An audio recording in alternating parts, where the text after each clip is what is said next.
Belum lama ini beredar di media sosial unggahan video yang memperlihatkan sebuah sepeda motor berkubikasi mesin besar alias moge mendadak terbakar di perjalanan. Dari unggahan akun Instagram @deskam_indonesia pada Kamis 16 September 2021, video yang direkam menggunakan action cam milik pengendara yang motornya terbakar memperlihatkan kronologi awal peristiwa tersebut.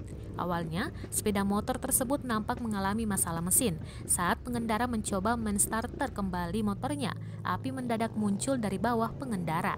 Motor terbakar bukan pertama kali terjadi. Untuk itu, pengendara motor mesti selalu waspada dan mengetahui apa saja yang bisa menjadi penyebab sepeda motor terbakar.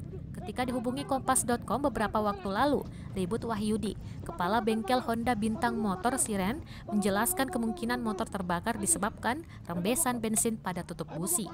Biasanya disebabkan karena adanya rembesan bahan bakar, sehingga jika terkena percikan api tidak lompat dari koil ke busi, tapi keluar mesin sehingga terjadi kebakaran, katanya.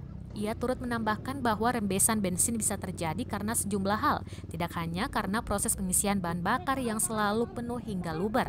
Sebab tangki bensin yang diisi penuh pun masih cukup aman karena sudah ada karet pelindung di sekitar tutup tangki dan dilengkapi selang yang umumnya diarahkan ke tanah.